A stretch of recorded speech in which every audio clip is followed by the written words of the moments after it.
I'm going to be recording this, as the lady just said, so that people can access it later if they miss the meeting. So.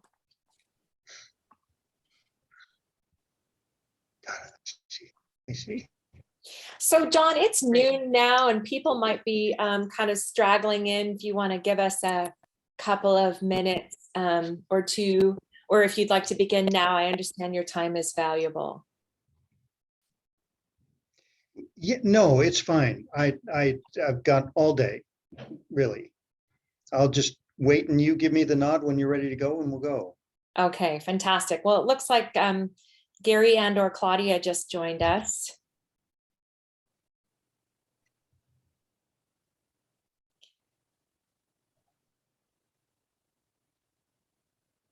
So welcome, Waybrights.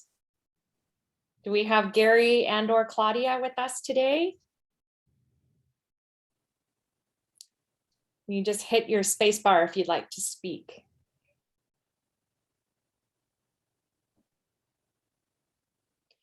Or not.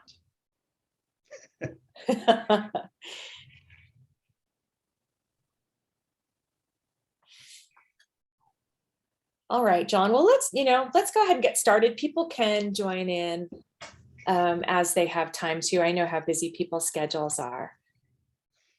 Yeah, no problem. So anyway, I want to welcome everyone who's here today. And I also want to show a great deal of gratitude to John Kulseth for being here today and sharing his wealth of knowledge with us about assessed values. And I know a lot of people have questions about just how that figure is arrived at and what's the difference between that and market value. So John and I are here to help clear up any questions you might have about that.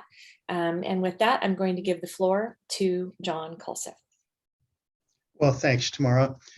I was talking to Tamara and she said she's had some conversations about assessed values and the importance of not listing your property for the assessed value because the assessed value is too low. So that's a true statement, but I want to explain why it's true now, but might not be true in the future or might not have been true in the past. So I'll give just a brief overview. I'm guessing and hoping there will be a lot of questions. I'm kind of hoping this will be more of a conversation than a presentation. So please interrupt me as questions come up. Right. And also people, if you would like to just send a little chat in, there's a chat icon on your screen that you can ask your questions as they arise. We'll try to get to them. If we can't get to them during the body of the conversation, we'll get to them afterwards. So that's another media for you. Can you give me the screen sharing ability? Is it on your screen to just hit the screen share button? Yes, and it says host disabled participant screen sharing. I did. Wow, how rude of me. Here, new share. How about that? Does that work? Yes, it did. Okay, fantastic. Thank you. Yeah. How about that? Is that up? Are you seeing it, Shannon? Yep. Okay, there it is. Okay, so it should say assessed value versus market value. What's the difference? Shannon, do you see that? Is that what you all are seeing? You might refresh it. I see what is market value anyway, and the screen is a little bit distorted. So maybe just refresh it and wait a minute, and I'm going to refresh my screen as well. I'm viewing Tamara's screen, it says. Yeah, I think so. Let me see. Oh, shared screens. I'm going to now I can see it because it gives us the option of seeing either your screen or his. So now I can see it. Assessed market value versus market value. Perfect. Okay, good. Thanks. Technology. So the question today, assessed value and market value, what is the difference? The short answer is that the assessed value is a fixed number as of January 1st using historical sales. And market value is a range of values as of, let's say, the current date. At least for today's topic, it's as of the current date. So when I say the range of values, what I mean is determining a specific sale price is impossible. If you go into a realtor and say, what should I sell my house for? You'll probably hear them say something like, well, it would probably sell between this number and that number. And we don't, in the assessor's office, we don't have that kind of leeway. We can't say, well, it's most likely that it would have sold for between here and here. We have to pick a number, and we have to pick a number for every property. So as I say, that's the short answer. I know you all have paid a lot for the webinar, so I'll try to give you your money's worth here and get into a little bit of the details. And in the assessment world, so we're governed by rules, and there are two major rules. One comes from the state constitution. It's Article 7, Section 1. It's known as the Uniformity Clause. And it says that all taxes shall be uniform upon the same class of property. And the point of that is that everyone will be treated the same for taxes as long as you're in the same class. And so what that means is if there's an exception, designated forest land, farm and ag property, senior citizens, those things come to mind as being different classes of property. But this uniformity clause is that everybody will be treated the same. The second major piece of our rules is the assessment standard, and that's in RCW 8440.030. And it says that all property will be valued at 100% of its true and fair value. And in figuring out what the true and fair value is, the statute goes on to describe it and allows us to use any sales of the property being appraised or similar properties with respect to sales made within the past 5 years. So there's a window of 5 years that we're allowed to look at. Now, in practice, what we do is we collect and analyze 16 months worth of sales. So what you're looking at there is a map of the county with all of the sales we use to set the 2021 assessment values. The green squares are vacant properties that sold, and the red ones are improved, mostly homes, not all homes, but anything with an improvement on them. And so we look at each one of those sales and we qualify each transaction to make sure that it's an arm's length transaction, to make sure that it wasn't it wasn't a sale that was negotiated between family members, or if there was any duress involved in the sale. We want to find sales that were exposed to the market where the buyer and the seller negotiated a price, but were not under any extraordinary pressure to sell.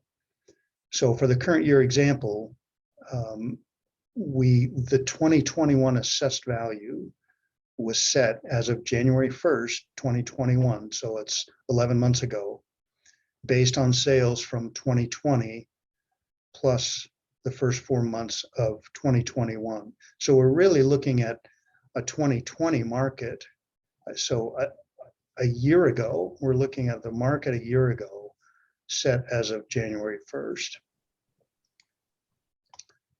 Here's just a bit of historical trivia. So you saw that the current standard is 100% of true and fair value. But it's interesting that from 1906 to 1932, it was set at 60% of the value of the true and fair value property. Then in 1932, it changed to 50%. So the voters wanted it to be set at 50%. So half of the normal market value from 1932 to 1974. And then the legislature stepped in and said, no, we're going to make it at 100% of market value. So I say it's trivia, but it's useful. The point is that hopefully it helps you understand that assessed value is a fixed reference point for calculating taxes.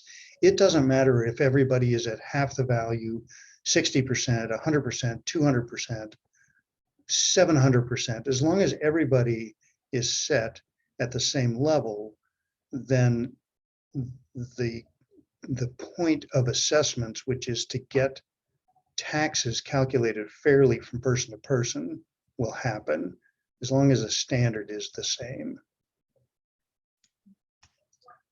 So then the lesson for the day is, don't use the assessed value as the list price to sell your property or as the offer price to purchase property. And depending on the market trend, that the market value, your most likely sale price today might be higher, it might be lower, or it might be the same as the assessed value.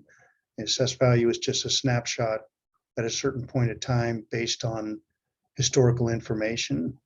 Now, if the market is falling, your market value today might be less than the assessed value. And let me tell you, that's when we get a lot of phone calls. We send our notices of value out in October, November. And if the market is lower than our January 1st date, a lot of people are upset by that, and understandably so. But it's because part of it is because they don't understand the difference in the time trend and what we are when we benchmark our sales.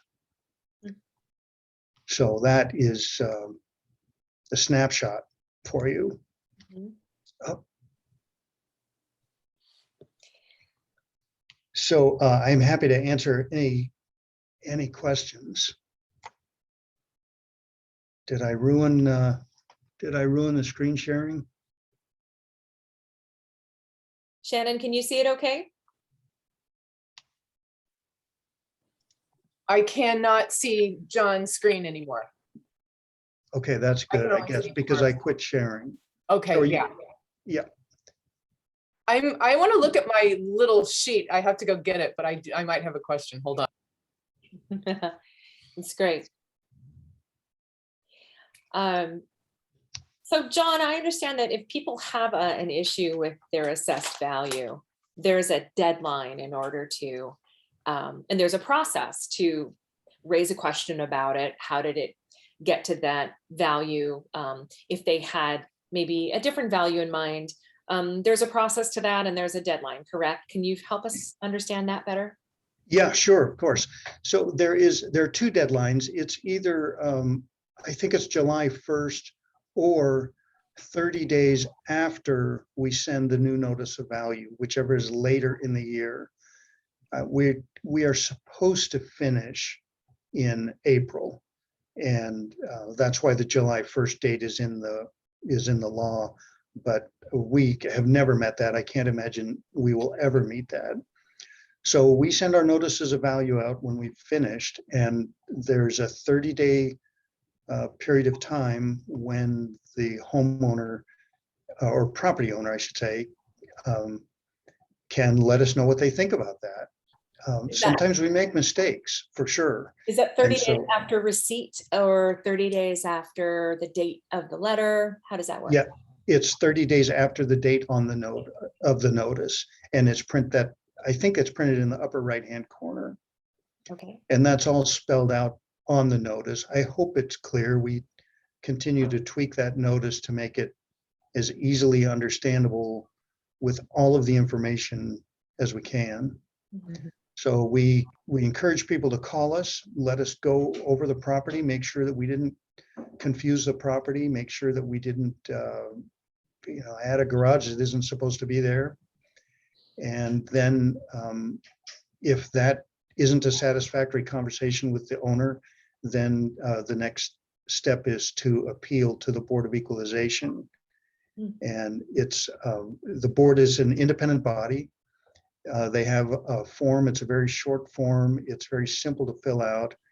You check some boxes and explain why you don't agree with the assessed value and send it in, and they will schedule a hearing. It's very informal. They're now doing a lot of it online, so you can sit at home and you just tell your story. You explain why you think the number is wrong. We explain why we think it's right, and then the board makes their decision. Sometimes we win, sometimes we lose, sometimes they split the number. It's all within their power. Interesting. Shannon, you had a question? I do have a question. So say you're making an improvement to your property, like a deck or a patio or something like that. They, like you said, they make the assessment on January 1st.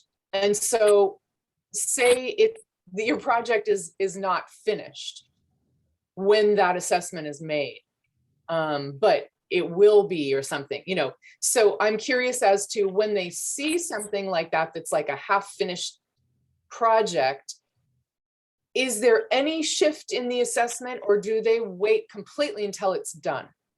Like, is it triggered by a permit, or is it not triggered by a permit? Yeah, it is. It can be triggered by a permit.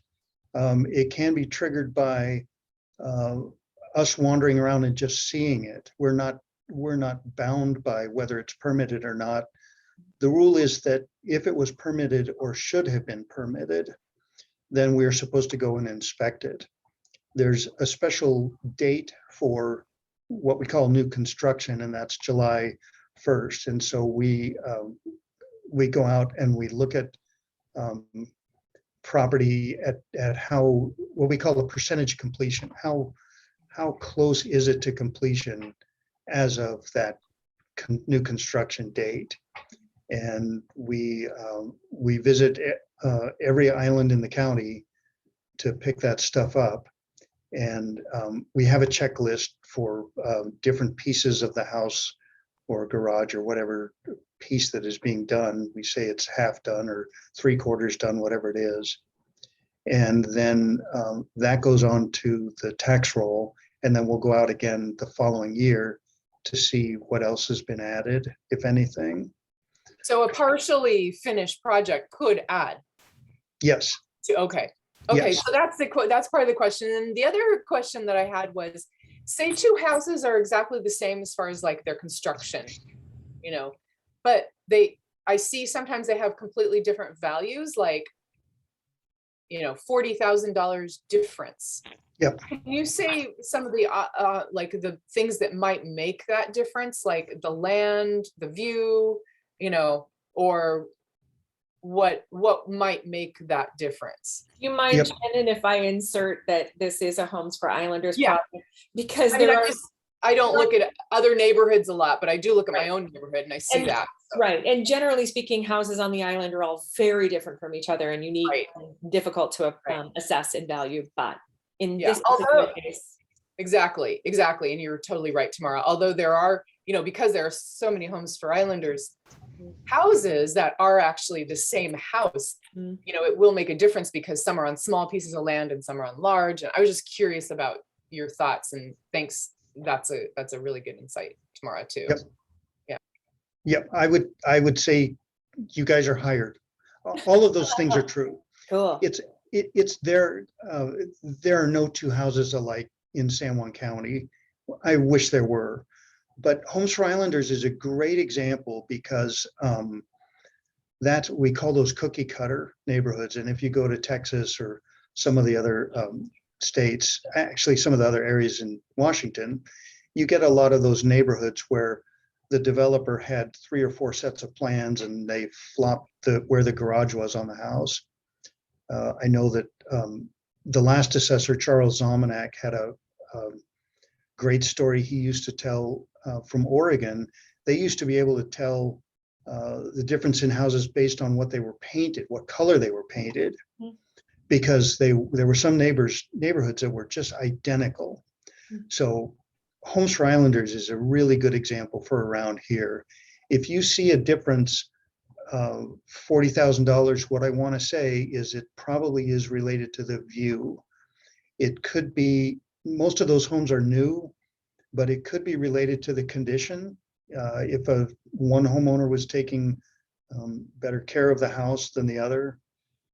And the idea is that if you see a difference in value, then there's some reason why, I should say, we think there's a reason why the other one is worth more. And I would say that's a great reason to call us. Say, folks, why do you think this one is worth more than that one? And we should be able to tell you, or say there's a mistake there. And we are talking specifically about assessed value, because there may be a buyer who finds that Yeah, one house is more valuable to that particular buyer than another, right? For Yeah. whatever reason, like they like the flooring better, or they Yeah. like yard better, right? yeah, So no, one that, last- oh, good well, question. so let me just chase that for a minute. That's a great point, Tamara, and it's exactly the point of your question today. If you get pick any house, any given day, one buyer and one seller might come to an agreement to sell it for a certain number, but you wait 24 hours later, or have another buyer come in, and that price could easily be $40,000 different from one day to another. And that's part of what we struggle with when we have to set a value for everybody as of a certain date. And it's difficult for people to, I think people intuitively understand market value, and they understand that when you list a property, sometimes there can be a bidding war, sometimes it can go up. Sometimes when the market is falling, you're just hoping that somebody bites in and goes after the price at some point with when you're dropping the list price. So the sale price can change dramatically from one day to another. I guess that's the point I was trying to make. Does. Just one quick question.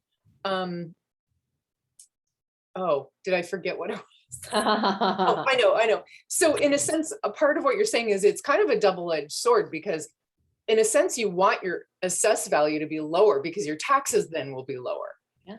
But you want your market to be higher, because then you will make more money if you sell your home. So do you find that people come and say, well, oh, my house isn't worth that much, because they want their taxes actually to be lower? Yes, they do. And that's a really long conversation on why it shouldn't matter. I want people to think that if their assessed value is going up, it means that the market is strong and their investment is appreciating, and to remember that everyone's is appreciating. And how do I say this? In a perfect world, so nothing changes, everything is exactly correctly assessed. If the market and the entire market in the county goes up 10%, everybody's assessed value goes up 10%. The taxes, that's a good thing for the owners. The taxes would not change from year to year, even though everybody's assessed values went up, other than that 1% increase, which is, this is part of the long conversation, I'll stay out of it, but the amount of taxes that are paid is tied to the taxing district's budget much more than it's tied to the assessed value. So the assessed value is just sort of laying the groundwork for a number so that the levy rate can be adjusted in order to get the tax rate, the tax amounts that are very limited in the amount that they can grow. So everybody's assessed value could go down from year to year, and your taxes could still go up. So I want to try to help people understand that when your assessed value is going up, that's a good thing. It's reflecting a strong market. Does that make sense? That's really helpful. I didn't realize that. So yeah. Yeah. Thank you. It's a hard, the levies and the taxes in Washington state are really complicated. Yeah. That's really helpful. Tom, did you have a question? Yeah, sorry, I don't know if you guys can see me. I can't seem to get the camera going. But Oh, anyway, no. hi, John, this is Tom Schultz. I recognize a voice, Tom. Hi. Yeah, yeah. Mhm. So long time no talk. So all this Yeah. is great. Yeah. So as far as taxing, the state legislature sent the increases, to 1%. But new construction can be higher than that. So my question is new construction a completely new home or building, or is it any new construction that one does on the property that can be taxed at a higher rate? And if so, for how long? Yeah, it's anything you do. So think about it in terms of, are you increasing the market value of your house? If you put a garage on, would you sell it for more because of the garage? If you expand the deck, would you do you think your house is worth more because of that? That's what we try to reflect. How about things that do not require a permit? Just, and this goes to, for improvements that, are done to a home that don't need a permit to be able to do things like painting Yep. your house or putting new Yep. gutters on, or a roof or something like that. Does that come under new construction, or does that not? Is it only permitted thing? It doesn't. So you're getting at a nuance that's really interesting. All of that work, so quote unquote new construction is construction that either is permitted or should be permitted. If it doesn't have to be permitted, then it's not quote unquote new construction, but it still might raise the value of your house. If you paint it and put new gutters and that kind of thing on it, we probably would think that the condition of the home is better. And so it would sell for more in a better condition than it would in a lesser condition. So that value, that increase in value is on the tax roll, but it's not put in the bucket of new construction. And what's important about that is the total value of new construction in any given taxing district, let's just say San Juan Island for now, the bucket of value that got added as new construction on San Juan Island can be used to increase the amount that each of the taxing districts can collect. So they're allowed to collect last year's amount plus 1%, plus an allowance for this new construction. And the theory is that as you build houses and more people move in, you divide property, there's more of a burden on all the government services that taxes cover. The police have to, or the sheriff has to respond to more calls. The fire department, there's more liability out there for that. Sure. So that's why the law allows each of those taxing districts, the sheriff, the fire department, to add a little bit more than 1%. And it's based on what's considered that quote unquote new construction value. Got it. So things that increase the value, again, that they don't require permits. Things you Yep. do yourself. Landscaping is a big one. Yep. And things like that. So you need to do a site visit to be able to see those, I would assume. Yes. And how and on what schedule do you do your staff go out and actually look at the site? Yeah, it's a great question. It used to be once every 3 years, and we did 1/3 of the county each year. Then we got behind and we went to a 4-year cycle. And then in 2012, the legislature required us to do every house every year. So it's what we call an annual revaluation. And the law has always required us to set foot on the property at least once every 6 years. So the first thing, there's 39 counties, about half of them were not doing this annual revaluation. The first thing all of us did when we went to an annual revaluation is drop back to a once every 6 years inspection. So now we go around and we do 1/6 of the county each year. When we finish with that, then we go out and we look at all of the new construction countywide.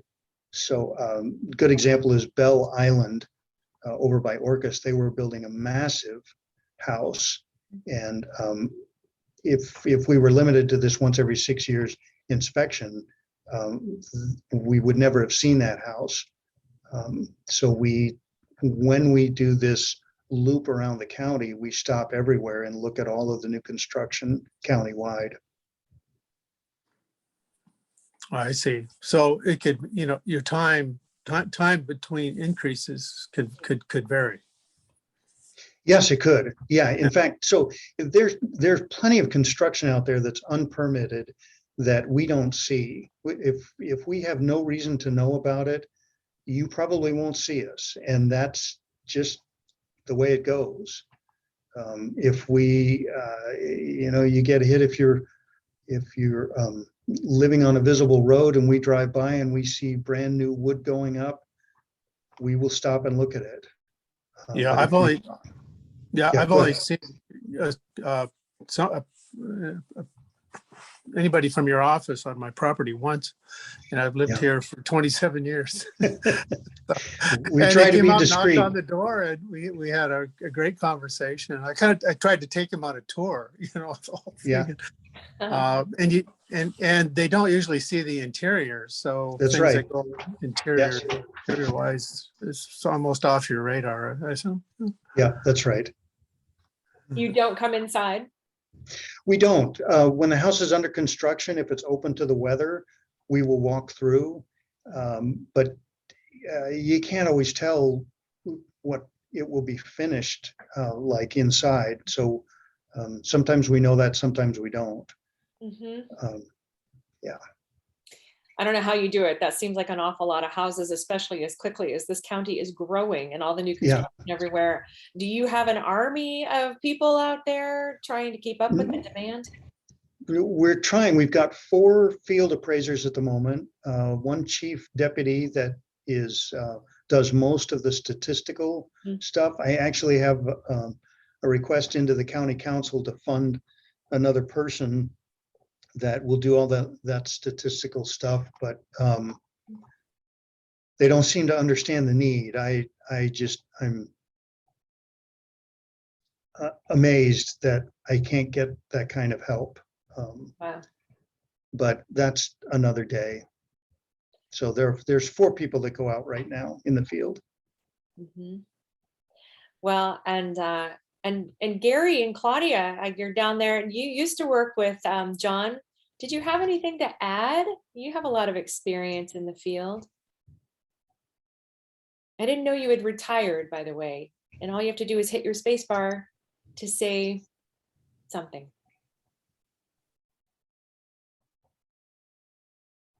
Nope. Okay. All right, John, I guess that's it. No questions from anyone else. And unless there's something else you wanted to add. Something else I wanted to add? Yeah. No. No, I just, I wanted to thank you for the invitation Yeah. and let anybody know they can call the office if more questions come to mind. Mhm. There's a great team of 10 people in here that are working for you. So Fantastic. feel And free to call also, us. John mentioned that he might have a PDF handout, which I will make available Yes. on the San Juan Real Estate Resources website after the meeting here. And if you do need a copy of it, just reach out to me and I can email it to you. Anyway, I just want to thank everyone for attending today. And if you do have any questions, please reach out to John Kulseth, who is a very nice man. Of course, Thanks, Tamara. he is such a nice man. And reach out to me if you have any questions. And I am happy to help in any way that I can. Thanks again, everyone, for coming today. Thank you, John. Yes, you're welcome. Thank you. Bye. Thank you, Tamara. Thank you, John. Thank you, Yeah, Tom. see you, Tom. Take care.